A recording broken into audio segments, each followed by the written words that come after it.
I was just talking with the Sams, and I was trying to figure out this deal that humans have about, well, we have to go to work for the Sams, and they're here to farm us, and so we have to go to work. And, like if you watch The Zero Theorem, uh, the company that he works for, the main character works for, makes him do this work, which is really weird and confusing. Like when you first look at it, it's like, what the fuck is this?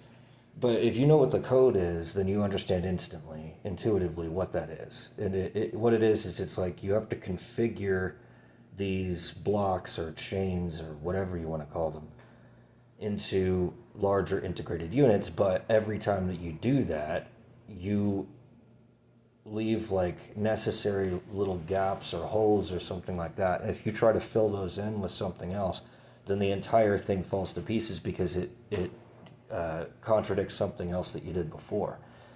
And so the Zero Theorem does a really good job of displaying this sort of a weird dystopian nightmare where aliens are here that make us do this quote unquote work, where we take this encoded, encrypted information, we try to de-encrypt it and decode it, and then respond in code again. So it's sort of like you take the message as given, you de-encode it or decrypt it in order to reveal the real information that it's hiding in there, and process that real information until you get an output, and then you take that output and you re-encode it or re-encrypt it as you transmit it to the other person.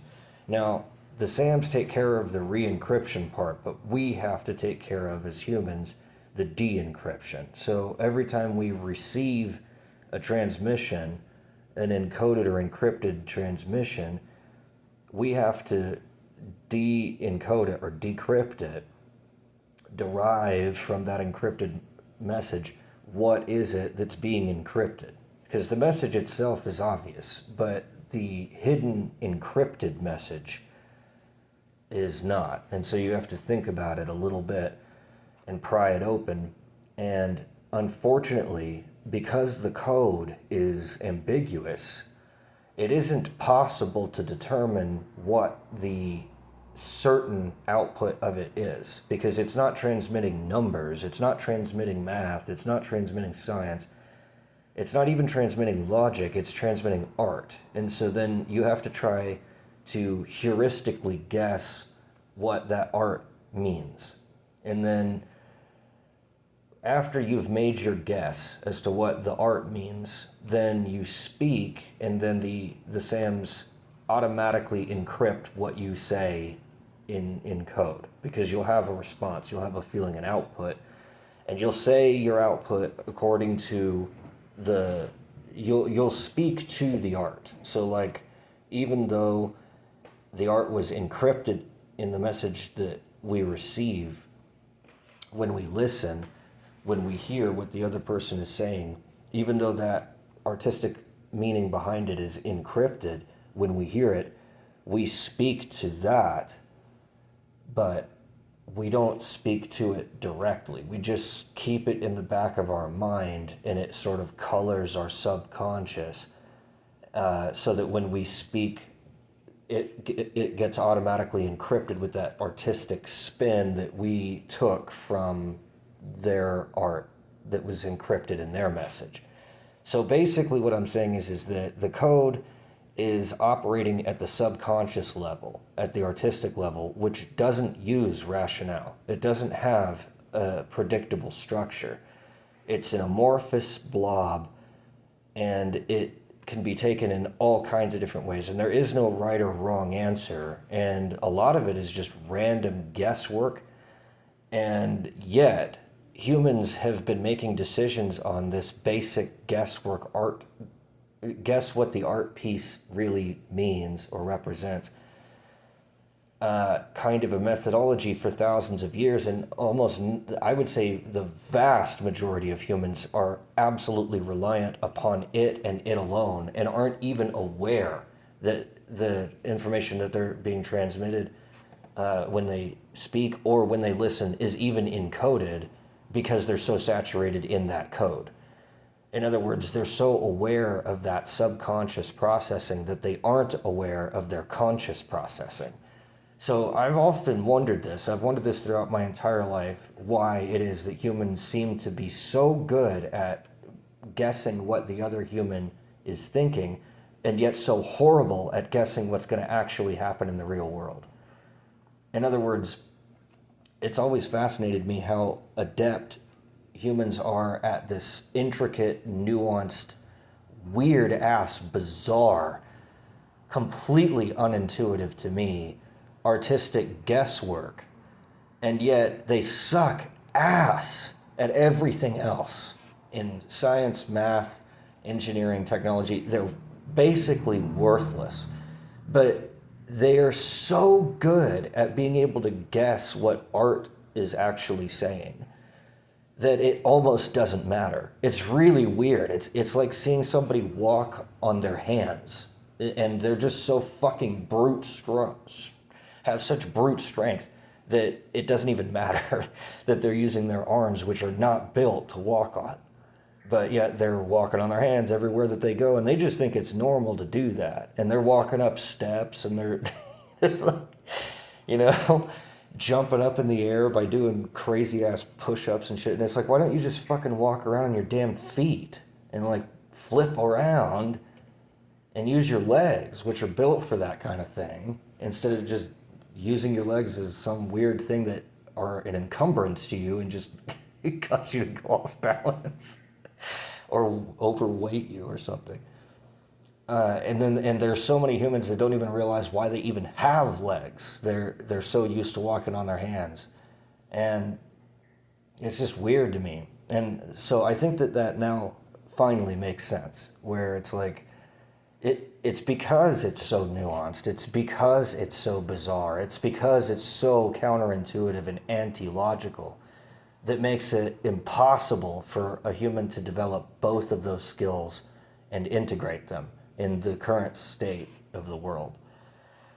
And I think that that's really what everybody feels is wrong with the world. Either you're on one side or the other, but both of us, I think, agree that there is something wrong. And we argue about what it is or how it got like that, but we, I think, agree that there is something wrong here. So from my perspective, being that I didn't even understand that there was a code until I was 30 years old or 29. I think it was about 29 when I first encountered the SAMs, or was aware of my encounters with the SAMs, I should say, because they're always here. They talk to bugs, let alone humans, but it's just that the bugs can't hear them, that we know of. Now, maybe they do, I don't know. And that's kind of the point, is that they don't make these distinctions. They just saturate everybody with the same code, and then it's like what you choose to do with it is up to you. And that's why most humans, if they do become aware of the code, they don't even realize that there's a person on the other side of this code that's using it to speak to us. But people tend to think that it's just themselves, usually, or it's a robot, or, it's, an alien or something like that, some dismissive non-person tool to use for their own amusement. But if they're even aware that it's not them themselves in the first place, and I often wonder, because they'll make these distinctions between people who use the code and people who don't use the code, and they'll say that people who don't use the code, who I call aboriginals, are worthless because, again, they're using only art to make that distinction. And they're saying, well, this aboriginal doesn't understand what art is, doesn't understand how to decipher art, doesn't understand the nuance of fine art, so then they're worthless. And what they fail to realize is that the aboriginal is actually, in comparison to that same person that used the code that said that they were worthless, in comparison, the aboriginal is way smarter than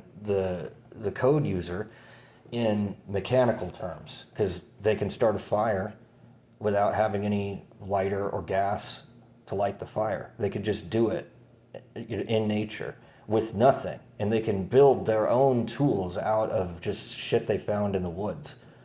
And they're naturally more grounded because they they're bereft of everything else. They only have that.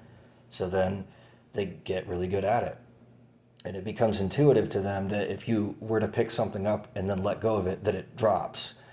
And to somebody that is ensconced in nothing but art, and that their entire world is built of absolutely nothing but art, that kind of a person can't even begin to understand that there is anything else to compare. So they become absolutely convinced that the Aboriginal who can't decipher fine art but can use mechanical instincts as being completely worthless, because they already have their entire society built off of the rote memorization of what the Aboriginals already taught them. But the Aboriginal knows this information from using it themselves. So they understand the intrinsic value of it, or at least the value of it in relation to their own survival. Whereas the artist or the person that uses the code has no fucking idea that it even exists. And it's sort of like taking a kid, that like a spoiled brat trust fund baby, and then, pluck them out of that environment and put them in Africa. And they will never survive, because they can't even begin to understand that it actually takes work to get food. Like, you can't just steal your food from somebody else because they have it and you don't. You're not entitled to everything around you, even though, in your spoiled trust fund baby environment you were. So I think that's what the issue is that you've got it both ways. The Aboriginal also condescends and looks down on the artist and says, well, you're worthless because you can't start a fire without a lighter and a pint of petroleum. You have to have lighter fluid and a lighter to be able to start a fire. You don't know how to build one with just your hands and tools that you make out of shit you found in the forest. You'd never survive. You're worthless because you can't survive without parasitically feeding off of someone else who can survive. And so it's said both ways, because again, the society that we have built on this planet is 100% art based and 0% anything else. And so you can't function in this society without thinking in purely artistic terms, which then makes it impossible to reach any conclusion that anyone else reaches without already having been there yourself. You can't learn. You only ever get what you believe reflected back to you again. You never increase your awareness beyond your own echo chamber. And you can't, because if you live in a subjective world, then you won't even become aware of other alternative explanations or alternative predictions or alternative definitions, because the subjective realm is all about how you justify and determine what a definition is. And logic, rationale, is a derivative of definitions. It's an explanatory model which is reliant and dependent upon the definition that you choose. And that's why, regardless of which theoretical structure that you're talking about, they are always founded on subjectively valued axioms, which are taken to be either self-evident or at the very least subjectively or artistically valuable, beautiful, something like that, but not rational, because they don't have anything that's before them to rationalize or justify them, because they're axioms, so they're the ground. Well, people forget that there's a logical structure behind everything that we consider to be an objective physical manifestation, like cups and objects, things that you can predict with certainty, where I can predict with certainty exactly where every object in my room will be, provided that I know that no one else will go, no subject will go in the room. I can predict the location of any object, and so can you, and so can anyone else that uses logic. But if you forego logic, then you can't predict where even an object will be. Now, there's a spiritual truth behind that, because if you look at Heisenberg's uncertainty principle, then you already know everything is made out of energy anyway, and there is no real matter.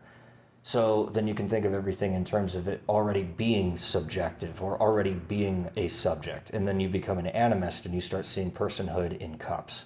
The cup is now a person. It has a soul, it has desires and intentions, and you shouldn't break it into pieces just because you can, etc. The cup has rights. It has the right to remain integrated, things like that.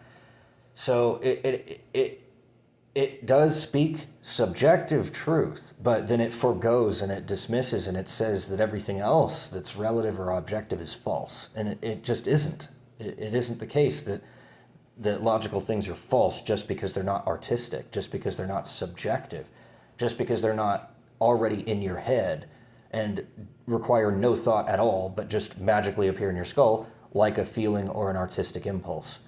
An artistic impulse is deeper, sure, but it's fundamental in both connotations. Fundamental means that it's beneath everything else. It's the groundwork. It's the most basic. It's the most raw. It's the most unevolved thing. So for a society to only care about the least evolved traits that we have, it kind of makes me predict that the society isn't gonna evolve. Now, what happens to a species that refuses to evolve? Well, they turn into the dodo bird and they die because they can't sustain their own population because they refuse to acknowledge that a physical world independent of their own craziness exists. So they live in their own crazy fantasy land. No one can tell them that they're wrong because they don't understand logic and they don't believe in a physical reality. So there's no way to reach them anymore. And it locks people away in their own little echo chamber bubbles. So while that trait of artistry is good and is needed, it's not the only thing that matters. It's sort of like I say, you can walk on your hands if you want to, but they're not really built for that. And you can heuristically guess what art means everywhere you go and make every decision in your life based on nothing but that. And you can actually make it in society because most of the stuff is automated. And, people go to the store. Now they go to the store not to actually get groceries so that they can eat. They go to the store so they can get laid, or they go to the store so they can set up getting laid in the future, or they go to the store so they can set someone else up with getting laid, or they go to the store to impress their girlfriend or their boyfriend or something like that. But they don't ever go to the grocery store just to get the groceries. And to do so is unthinkable to most of these people because they live in an art world where if it isn't art, then it doesn't exist. So if you go to the store, then you can't just go to the store. If you drive to the store, you can't just get in your car and drive there. No. You have to have a particular engine in that car, and it has to run on a particular kind of fuel, and you have to drive in a stylish way. And what was the style of car that you drove? And all this stupid, irrelevant nonsense in accordance with trying to just simply sustain one's own body, but extremely important to feeding one's soul, to be sure. But as they say, you can't live on bread alone, and you can't live on manna alone, and you can't live on anything alone. You have to have all kinds of different things. So I have seen this in society, that people have become so hopelessly dependent upon nothing but this code language to make every single micro decision that they could possibly make. That I've seen people stop mid-sentence because they hear what they're saying and then change it because they hear the code that's echoing back to them. And it's like, why can't you just use logic where it's appropriate, use physics where it's appropriate, and then use art where it's appropriate, and then leave them all separate? Why do they only have to be collapsed into a single field in order for you to consider them to be existent? And I guess it's because it's just too much to handle. There's just way too much on the table, and so then they have to take some of the stuff off in order to finish their meal because they can't stuff themselves silly with everything there. But what I'm saying is that it's like you don't have to pile on every bit of food that you could think of on one plate and then try to eat all of it with a fucking soup ladle instead of a spoon. You know? You can have multiple plates. It's okay. It's a buffet. It's expected. You don't have to only have one plate that you try to put all your food on, where you just mishmash everything together into a goulash or a shepherd's pie or something. You know, a pile of craziness. Instead, well, it's all going to the same place anyway. Well, yeah, why don't you just put it in the blender and then liquefy it and just drink it? Because, you know, that's what it's going to end up being in your stomach anyway. Why even bother chewing the fucking shit? Just liquefy it and drink it. Matter of fact, why don't you just put it into a pill, liquefy it, compress it into a pill, and then swallow it? You know, don't eat your food. How dare you? So, I think what the problem is that it now requires that somebody is first and foremost an artist, master artist, in deciphering and decrypting this hidden language code message encrypted transmission bullshit. And somehow get past that so that they can use their logic again. Because we're all naturally imbued with logic, and people use it without thinking about it, but they do use it. But the problem with it is that it's been co-opted and suppressed or distorted in order to somehow rape its own ass by going backwards on itself. It folds back on itself, where it's like, instead of using logic to find a single integrated whole, which is what logic does, is it treats everything as if it were part of one integrated whole unit, such that if you were to change one part, all the parts would change proportionally to that part that changed. So if you know one piece, you know where all the rest of them are. That's what logic does.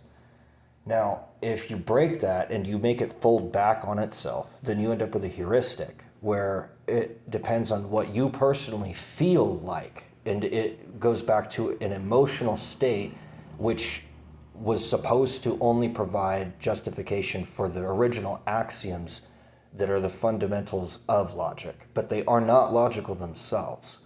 So to take those definitions, those original axioms, as given is one thing, but then to conclude the very thing that you used as a premise is entirely different. That doesn't create an integrated unit. That creates a weird-ass bastardization of what logic is attempting to do. Logic is attempting to take those definitions that we pick out subjectively, that we subjectively value. It takes those axioms and it projects them onto the physical world and manifests them in front of us as physical phenomena. And that's how we interpret what we're going to do to the world to change it. And then likewise in reverse, we get sense data about the objects in our physical world, and then logic transmits that information back to our subjective emotional state, and we can process it as an emotionally satisfying or an emotionally dissatisfying event. And by so doing, then we find its subjective value, what it means to us. And that is how it's supposed to work. But what I see most people do is they'll start with their definitions, sure, but the projection doesn't ever reach the physical world. It folds back onto itself and goes backwards and tries to project itself back into its own definitional term.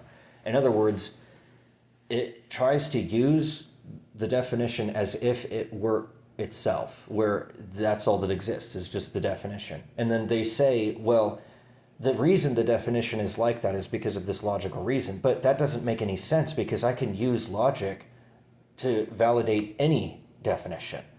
What about the logic of the opposition that says the exact opposite of what your definition is? Let's say the definition is A.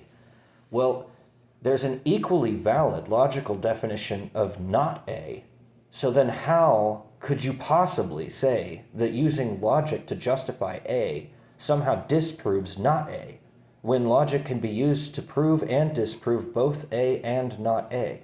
Now, granted, they use different arguments, but they're both equally logically valid arguments.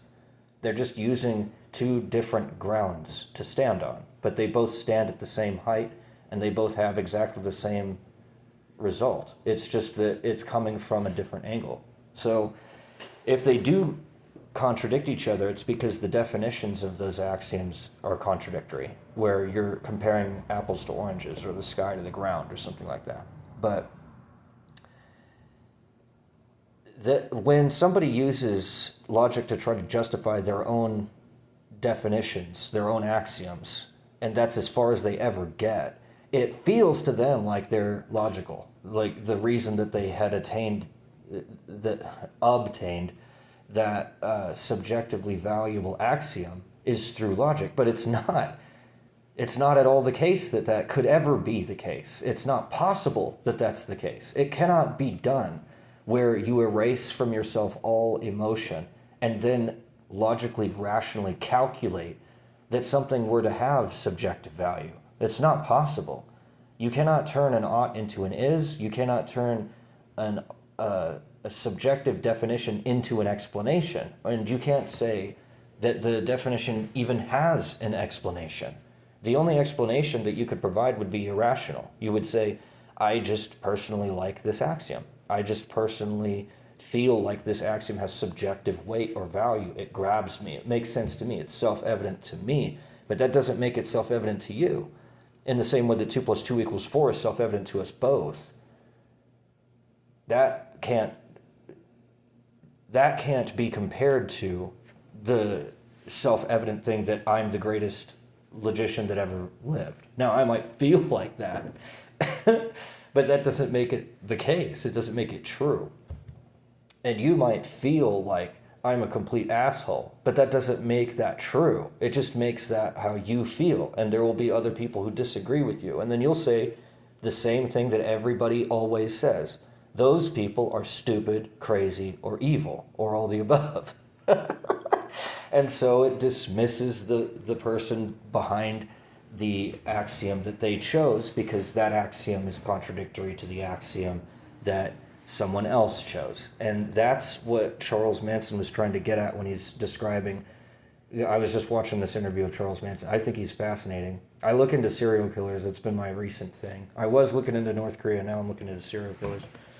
And I was looking at various ones, Ted Bundy, Ed Kemper, and now it was Charles Manson. Charles Manson was the most interesting one, I think, because he tries to speak in an artistic poetry too, but he does it this really fucking weird way. And I just think it's fascinating to watch him do it. But he was saying something about, well, you've got the people over here that believe this and people over there that believe that. And so who's to say what's right and wrong? And it's all a mishmash of chaos and bullshit. And until society fixes itself and gives me my rights to be treated fairly and have the same equal opportunities that everyone else has, essentially. It's not what he said, but I'm paraphrasing. I'm trying to figure out what he was getting at. I think that's what he was getting at, is that people don't have the same equal opportunities, and that's not his fault that he didn't get the same opportunities that other people had, and had he been given those opportunities that other people had, then he wouldn't have done what he did. And so to ask him whether or not he did this is insane, because he is not an isolated being. So obviously it can't all be from him. He didn't create the world the way that it is. And yet people keep saying that he did, and so then he feels like everybody is following him. And so it made sense to me on a deep level. I actually kind of resonated with what he was getting at, because it makes sense to me. You know, if somebody doesn't have the same opportunities as somebody else, and they start off on the wrong foot, and then everything in their life can cascade into oblivion. And I can easily see that being the case. Now, if it weren't, we wouldn't fight for civil liberties. If civil liberties didn't matter, if it didn't matter what your opportunities were that you got when you were born, no one would bother fighting for them. No one would bother thinking that that was even valuable. We wouldn't even have words to describe it because it would be so irrelevant. But that's not the case. We do find it relevant, very relevant. And in fact, it's probably the most relevant thing of our times, or really of any time, is what about my individual liberties? What can and can I not do ethically and pragmatically, physically, feasibly, given the environment that I was born into, that I did not ask to be born into, that I was brought into, and this place is all fucked up, and so woe is me. And I resonate with that, and I get that. But the problem isn't that everybody believes something different about what is right and wrong. The problem is that people think that what they believe that's right and wrong was somehow derived from logic, instead of just arbitrarily decided upon subjectively because they felt like that was the case. And once people recognize that they just simply feel like whatever it is that they think is the case, then they'll recognize that, wait a minute, other people can feel differently, and that's not a problem. It's not a problem that somebody else feels like homosexuality is a sin, and it's not a problem that somebody else thinks that homosexuality is a virtue, or at the very least neutral, that you can't condemn someone for it. Those two views are equally subjectively valuable in the sense that they are not derived from logic. Now, you can use logic in order to either dismantle them or to defend them, but it's the same logic that dismantles them that's the same logic that builds them back up again. Logic has nothing to say about anything. Logic is just a vehicle to get you from one place to another. Logic has the sole purpose of translating what is subjective into what is objective, and what is objective into what is subjective. And that's the only role that it can play, because it's situated in the field of relativity, which is sandwiched in between the fields of subjectivity and objectivity. That's just the way that it is. Now, in order for humanity to situate themselves properly with the SAMs and try to understand what it is that the SAMs are doing, the first thing that we have to recognize is that it's okay for us to come up with different definitions of what is and what isn't considered good. It's okay for us to come up with different definitions of everything.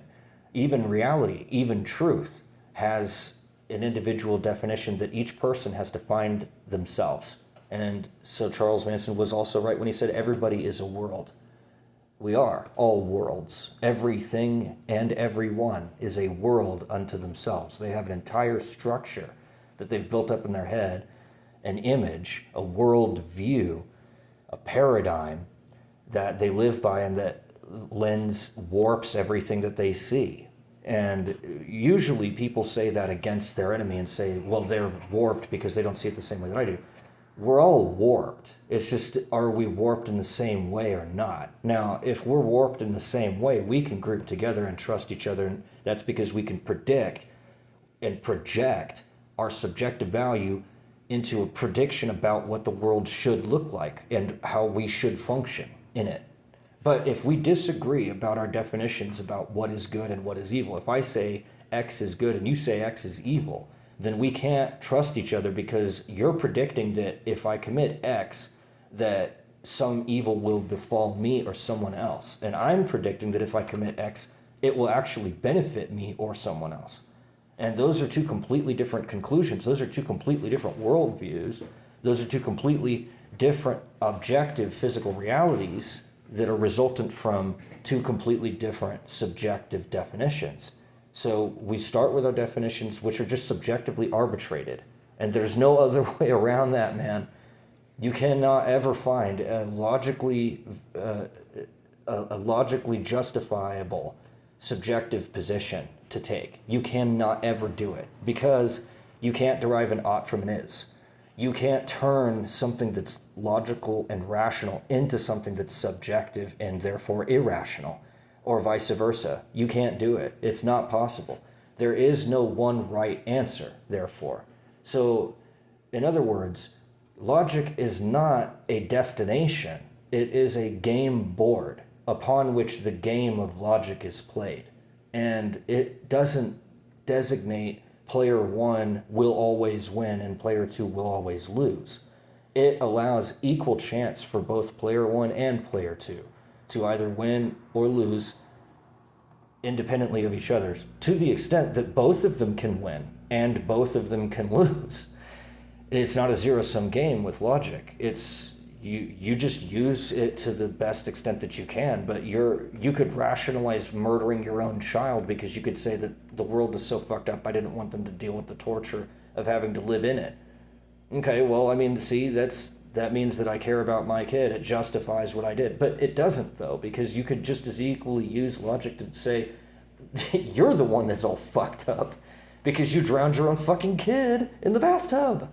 You're the thing that they shouldn't have had to live with, not the world. The world wouldn't have done that to them. You did, you see? So you can use logic either way.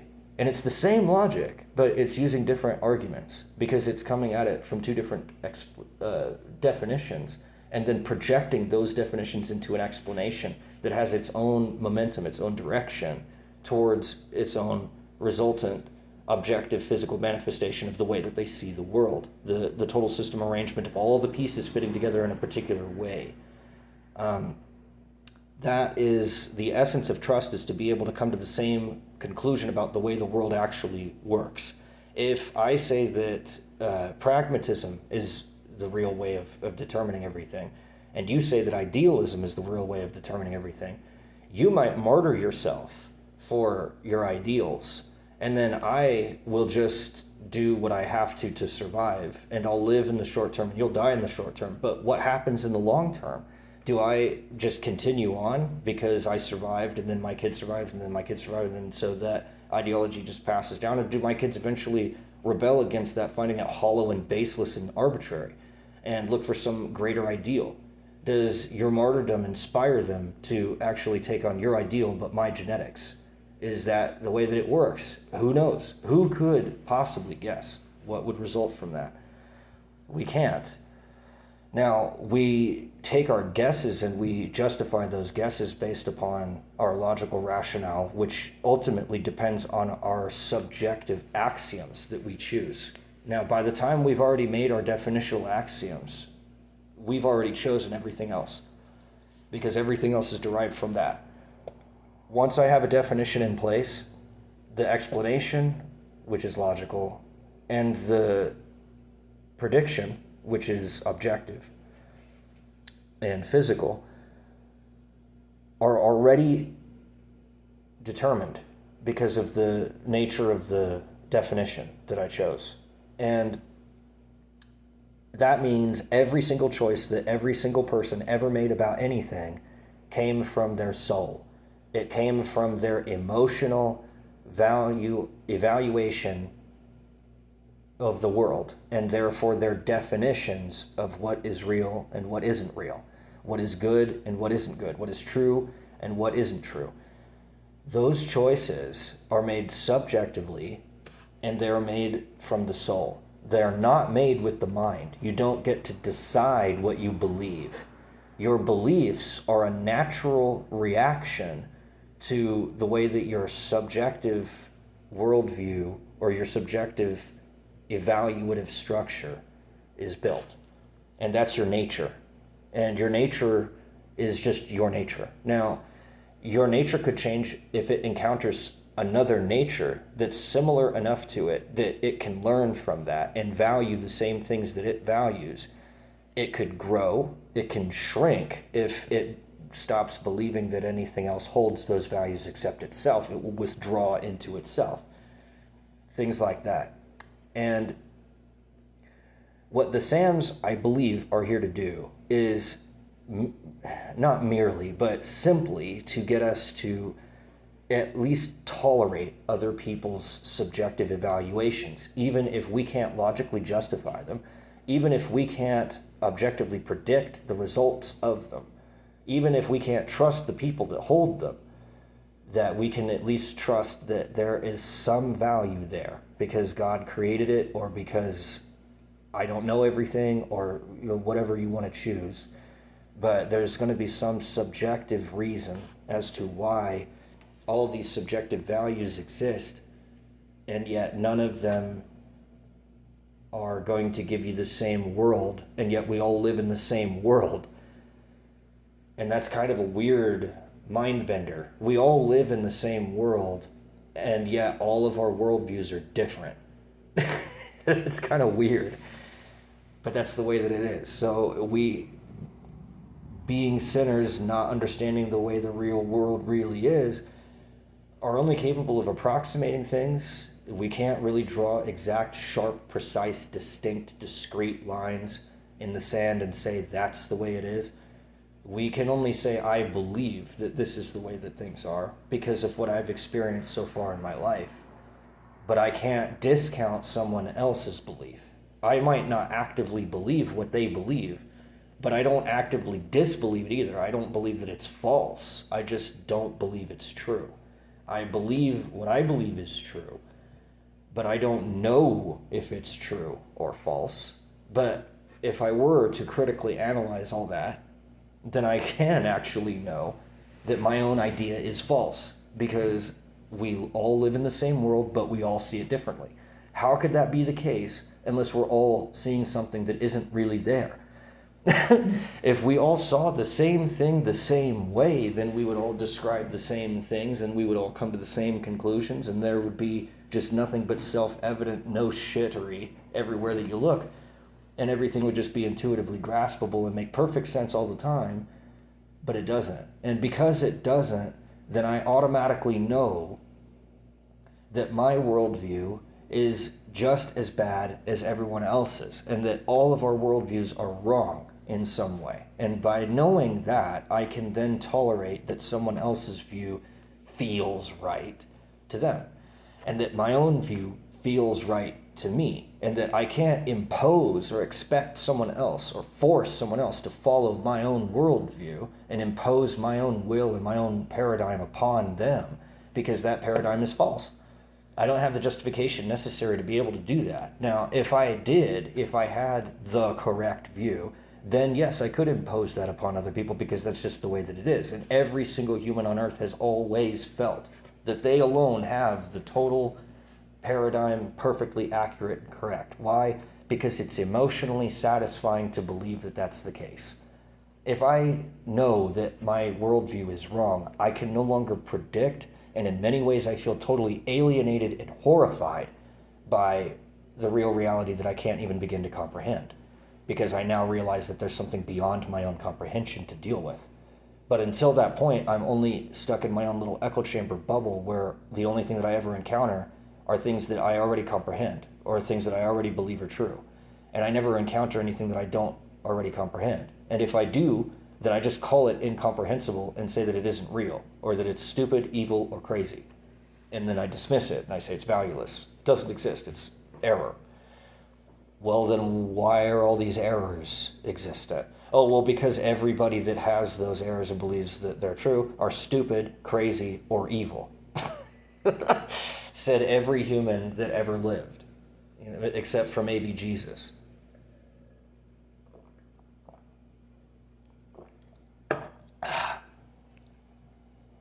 Sometimes you'll find somebody that will say, well, the reason that people hold all these disparate views is because they're ignorant of my view. If only they knew what I know. If only they said what I said. If only they did what I did. If only they were me. And if only everybody in the entirety of existence were just me. Well, then everybody would be a perfect example of absolute divinity, just like me.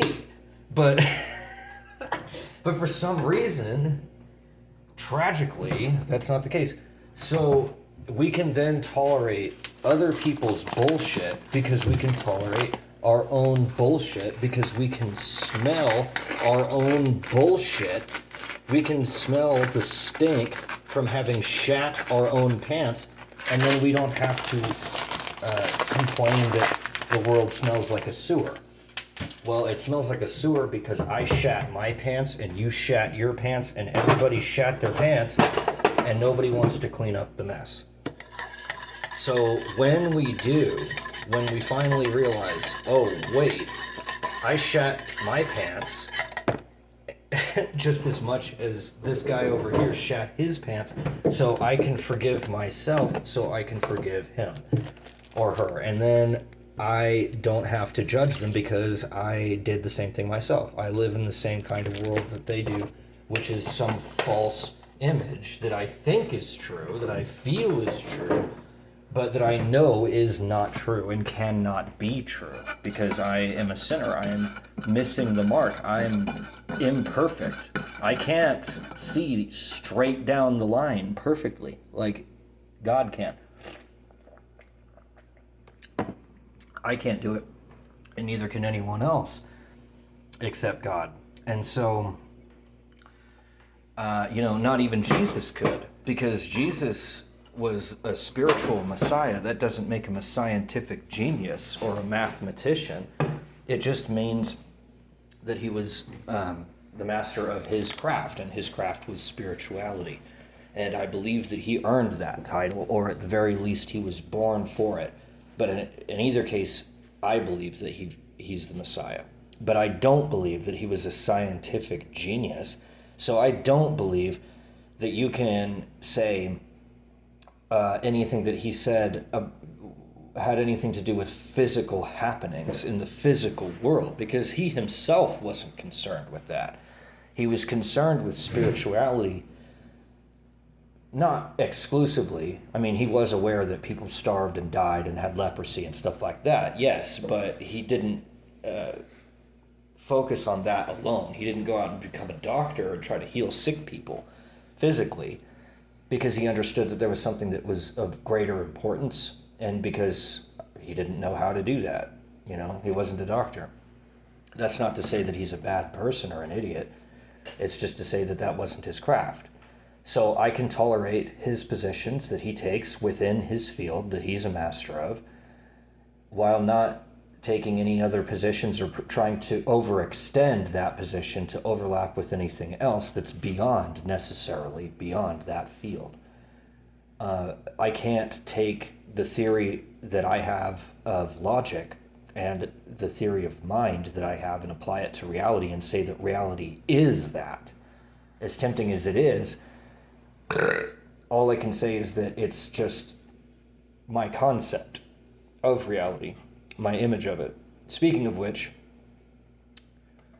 I know no one's ever going to see this, but just for the record, I misspoke when I said something about Leonard Susskind, because he actually did acknowledge in another video that I saw recently, he says point blank several times that he knows and is aware that the world is not a quantum state, even though he did say that in one of his talks. He says the world is a quantum state and information about that quantum state.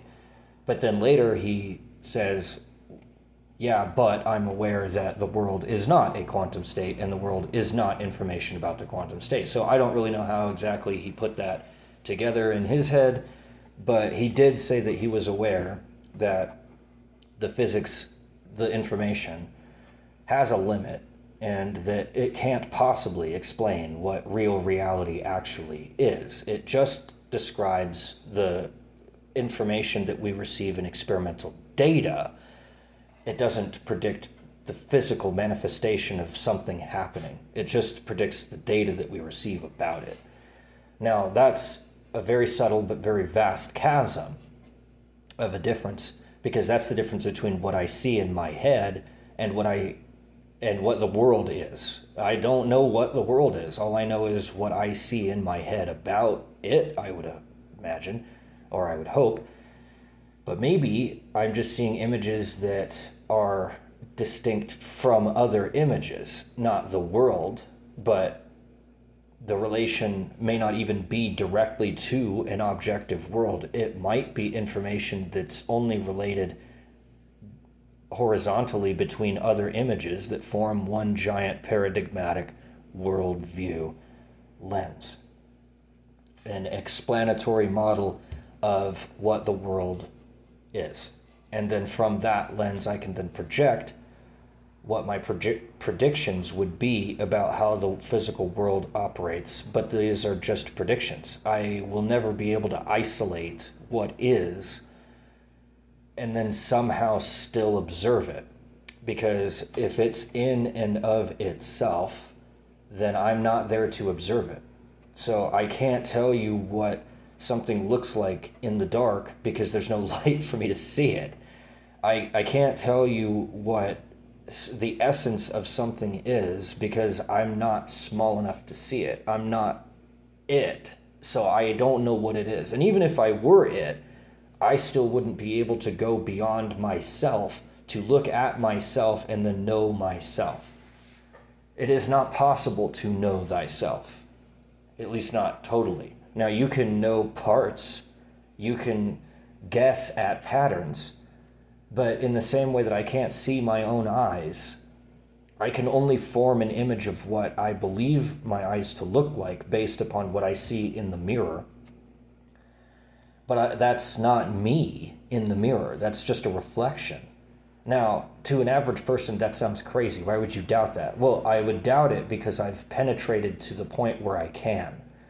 Now, if you don't doubt it, it's because you've never thought about it before and it, quote unquote, is self-evident. And like I have always maintained, there is no such thing as something that is self-evident.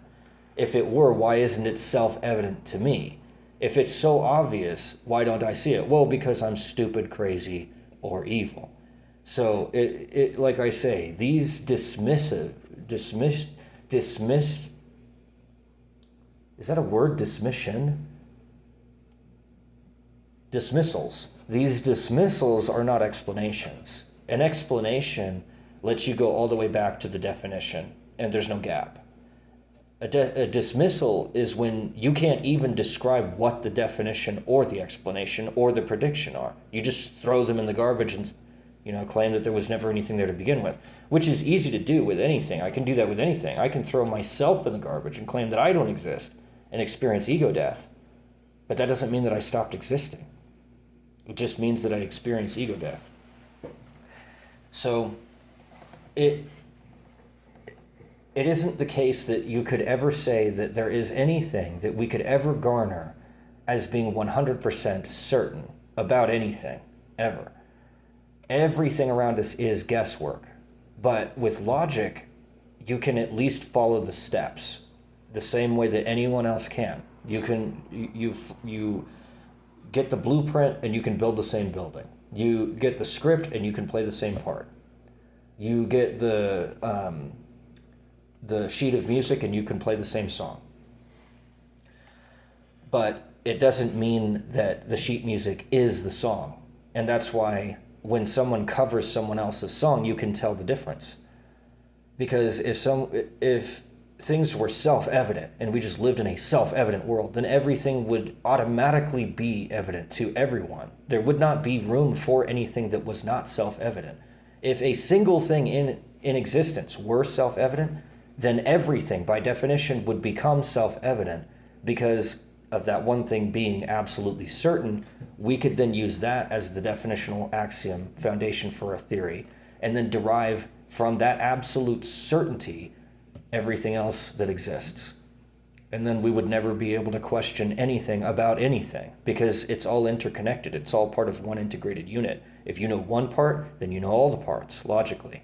If I twist one part of a structure, then the rest of the structure twists with it because it's all interconnected. If I move the southeastern wall 5 feet to the left, then everything in that building moves 5 feet to the left. It all makes the same proportional turn in order to accommodate the change in its one piece.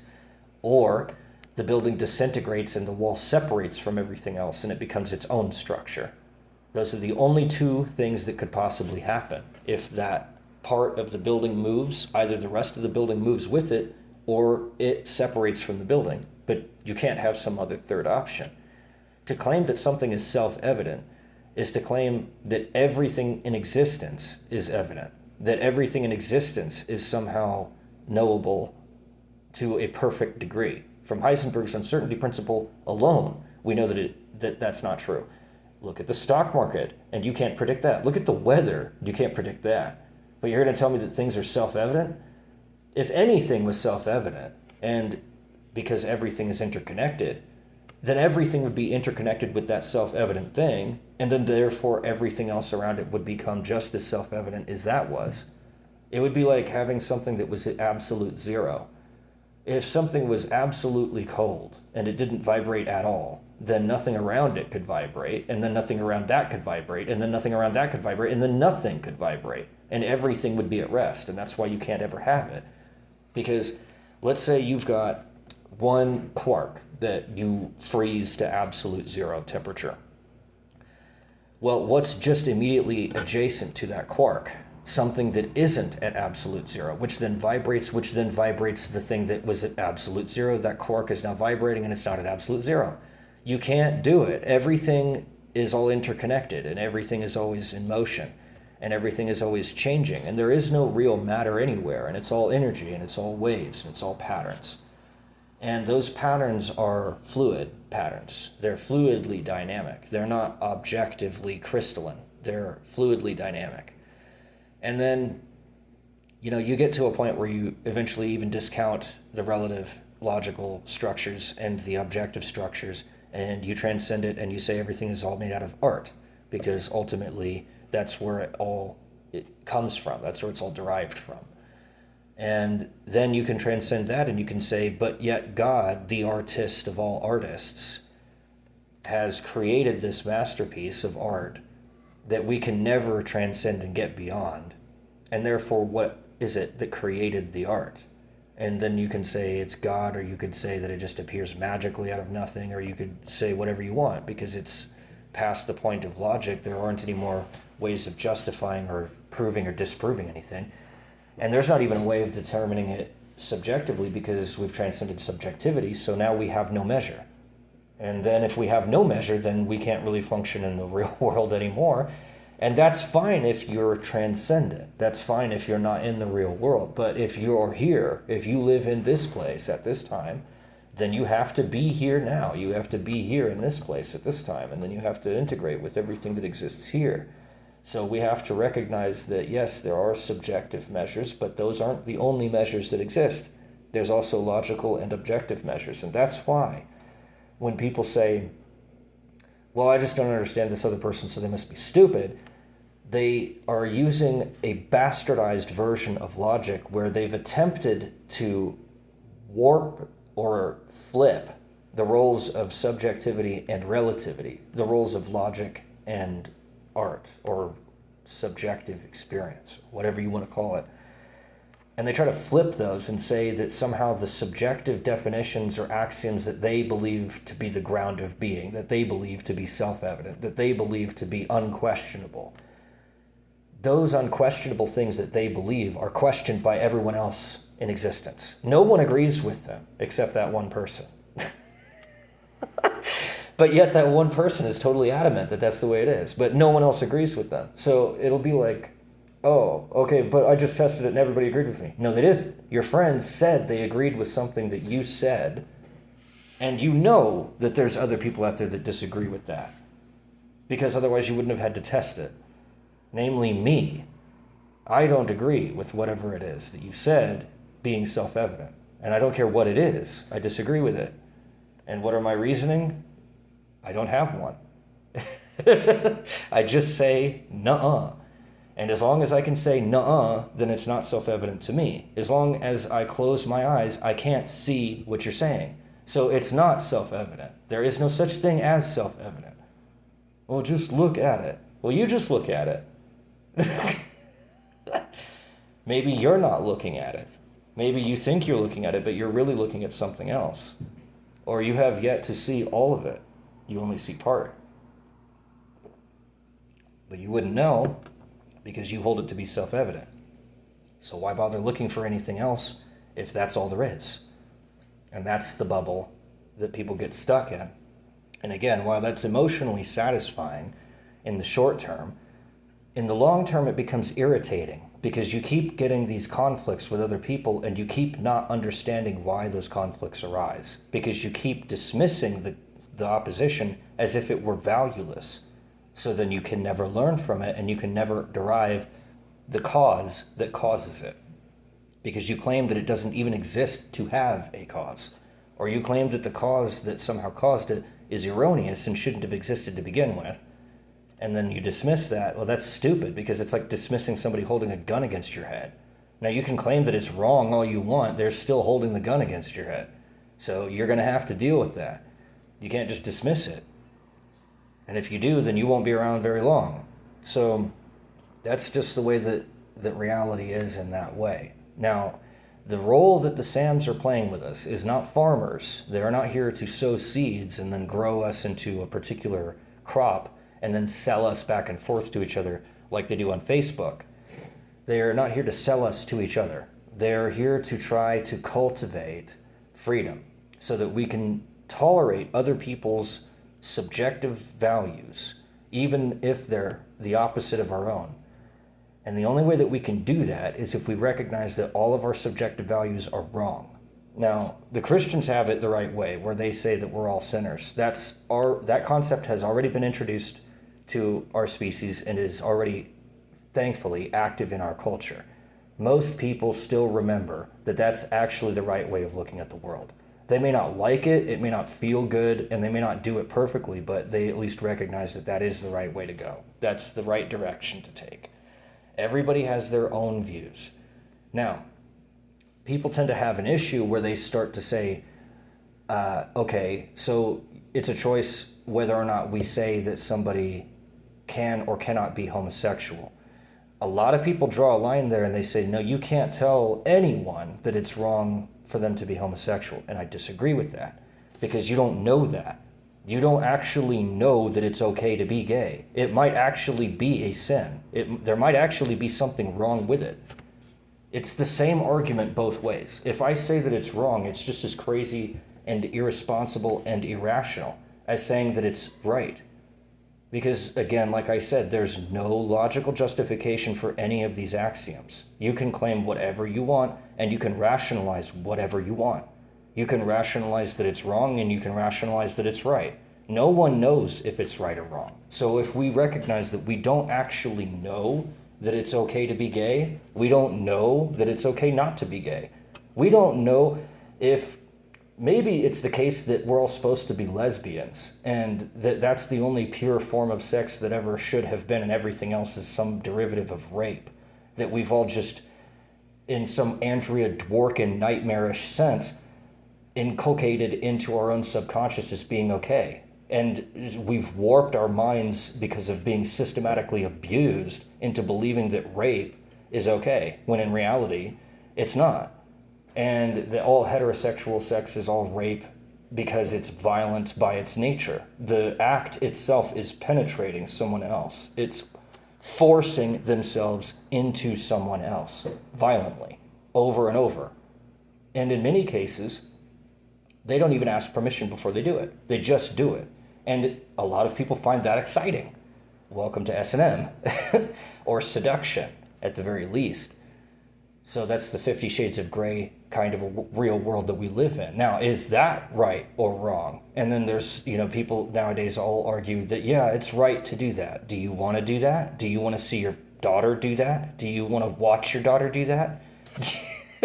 And it successively gets a little bit more weird and awkward, and you start saying excuses like that's not really my business, but you just said it was your business. You just said that that it's always right to do it, but you wouldn't want to watch your own kid do it. That's interesting.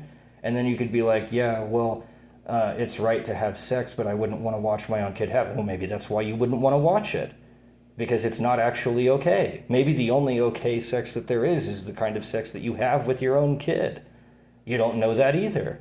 But, it fits a hell of a lot better than what you just said, logically. Now, we're in this crazy-ass mess where we have no idea what is right and what is wrong, except that we're even more ingratiated that we know what's right, even though we know we don't know what's right. We just feel like we know what's right. And then you have to tolerate other people's feelings, and then you have to watch someone else fuck their own kid and claim that you can't do anything about it because you can't raise their kid. They are their parent, and they get to decide how they want to raise their kid. And if they want to fuck their own kid and that's part of how they raise them, then that's what they get to do. And you have to just sit there and take that. And that's scary and horrifying to people because they say, that's not right. Well, you don't know that. You don't know that it's not right. That doesn't mean that you have to do it yourself. It just means that you have to recognize and tolerate that someone else is going to do that over there. And that's the key, is it has to be done over there. So that you have these pockets of segregated communities where in one community you don't fuck your own kid, and in another community you do fuck your own kid. And those communities don't mix together, and they don't fit together because they hate each other, because they're vehemently emotionally opposed to each other. That doesn't make either of them right or wrong. It just makes them mutually opposed. At the end of the day, unfortunately, there is no logical justification for or against any position at the exclusion of any other opposition. Another way of putting it is, you can rationalize anything, including the opposition of whatever position that you want to take. Let's say you take the position that you can't rape someone.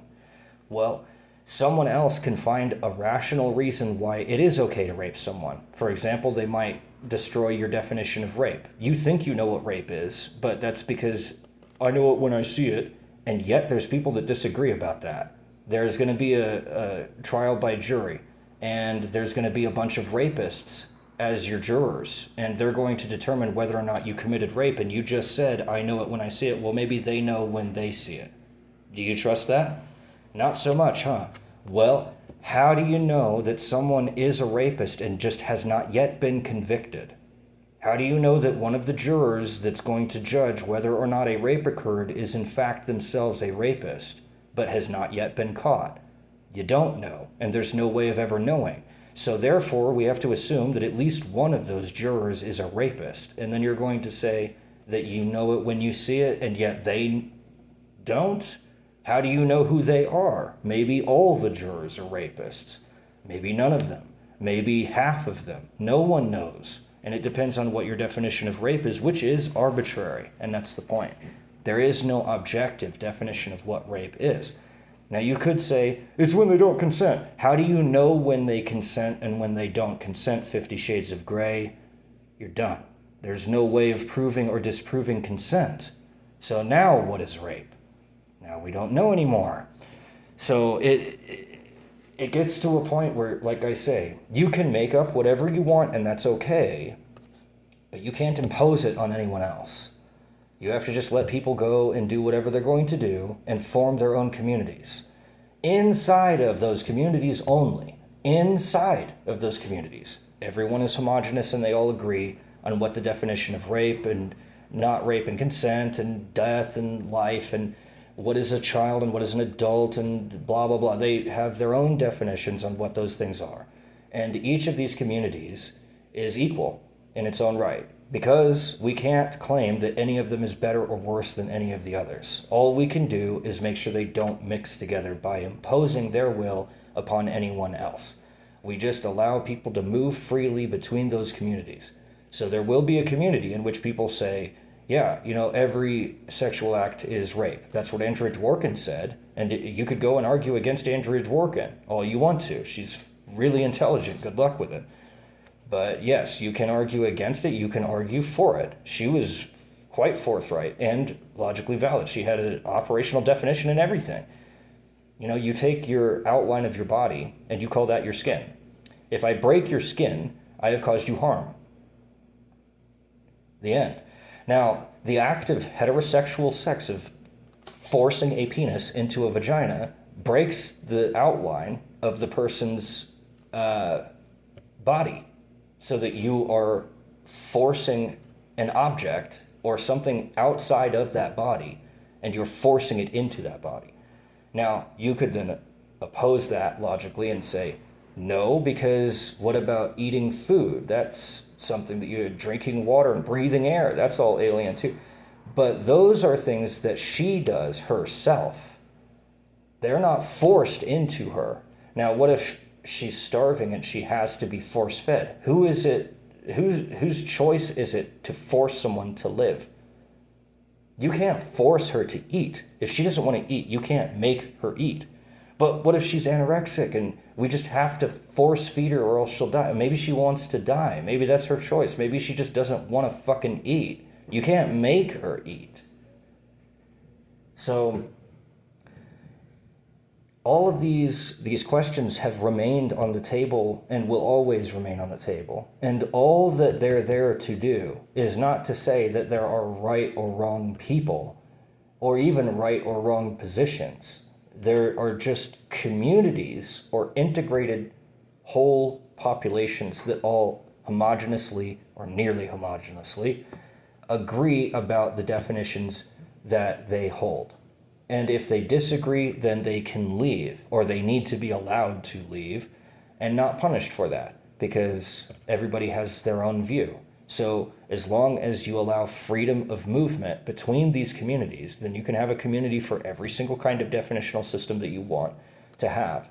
You can have some that say that homosexuality is a sin, and inside of that community, you can't commit homosexual acts, and that is good. And then outside of that community, you can commit homosexual acts, and that is good. And if you are in that community and you suddenly decide that you want to commit a homosexual act and you go outside that community to go commit that act and then come back to the community and don't commit the act as long as you're in it, but you do commit it when you're outside of it, that's not as okay because you're not really a part of that community and you're not really a part of the other community. You're trying to live a dual life, and so then you're going to have to figure out which of those do you really serve. You cannot serve two masters, and you will then eventually find your ultimate community that you do fit in. And that's the only way that we can ever live. And so that is what the code's secret is. That's why there are ambiguous, artistic, subjective ways of determining what the code is or what it means. And that's why it can mean one thing to one person and it can mean something totally different to somebody else, because it's about which community do these people belong to. And that depends on what their axioms of what they personally feel like is self-evident. And everybody has different feelings about what is and what isn't self-evident to them. And that's fine, as long as they're able to have their own communities where they can be surrounded by other people who agree with them. And that, if you don't have that, if you have this mishmash that it's always been, where you've got one guy over here who's a fucking child rapist, and then you've got another guy over there that's a Catholic priest, and then you've got this other guy over here that's a Jewish rabbi, and they all have to somehow coexist and go and work and sing Kumbaya together in the street, and it just doesn't work, because they all have completely different paradigms. They all have completely different evaluative measures of what role people are supposed to play. So they can't trust each other because they can't predict what the other person is going to think is good or bad, because they don't agree with that person about what is good or bad. They completely disagree. So they can't really follow it because they don't believe in that view. They can't follow it. They can't understand it. They can't predict it. They can't apply it. Does not make sense. Does not compute. You just get error. So the only way to fix that is if we first discover what our axioms are individually, and then we tell other people what our axioms are individually, and we group together and freely assemble, that's one of our rights, into communities which share the same axiomatic values, which share the same beliefs about what our roles are in that community. And then as we form that community, we make sure that it remains integrated so that every part in there abides by those roles. And you don't have to be an ubermensch. You don't have to go way out of your fucking way and prove your loyalty to the group. You just don't violate the group's rules. As long as you don't violate the group's rules, you can't be compelled to do anything, but as long as you don't do anything wrong, you don't have to do the right thing all the time. You don't have to be a perfect role model citizen. But as long as you don't violate the rules, then you're good. If you get compelled to do something, then that's wrong. Because again, that's imposing your will on someone else. And so what the SAMs are here to do is they're here to kind of nudge us toward that realization. By using this code, it's supposed to become quote unquote self-evident. As we use it, we form these communities where, whether we like it or not, we're disclosing what we believe is subjectively valuable and what we believe is subjectively valueless or less valuable. And by so doing, we're disclosing what members of which communities we belong to. And that then opens the door for cooperation for other people that have those same axiomatic views that we do, to group with us so that we form into a real community, and then we exist freely in that way. And that's the way that it already works. That's what the code language is doing. That's what the encryption and the encrypted messages that we all receive, that's what those are for. And that's why it's basically a mirror, which mirrors back to you what you already believe. It basically works like that. But you can become aware of how that mirror is oriented, and you can grow it, and you can shrink it, and you can point it at different things, and you can bend it around and warp it around, and you can do all kinds of different things with this mirror. So it's not self-evident, but it is something that organically, spontaneously emerges as something that is evident, that people will eventually get on their own. Now, if we don't get that, and we already have nuclear bombs, and we still don't understand that it's okay that other people view things in their way, and that it's not okay to impose our own will upon anyone else, if we don't choose to abide by those rules, we're all going to die. And that's not because the SAMs are going to kill us. They're trying to save us. They're the guardrails on the cliff. The cliff is just naturally a cliff, and we are naturally a baby on that cliff. And the SAMs are the guardrails trying to keep us away from falling off of that cliff. That's what the code language is for, is to kind of turn us around and get us to get away from that edge where you start claiming that everything else is wrong except me. That's the cliff. You don't want to fall off of that, because if you get, the closer you get to the edge of saying, I know everything that is evil is beyond this line, you're going to miss it because you're a baby, and you're going to fall off the cliff thinking that you still have not erred yourself, but yet no human can follow their own standard perfectly. So any line you draw, you cross. Any line you cross, you fall from. That's what they're here for, is to get us to not do that. If they wanted to watch us do that, they may as well just furiously masturbate in the corner, which most humans think is what's going on anyway. So I wouldn't put it past any human that would be currently alive while I'm recording this.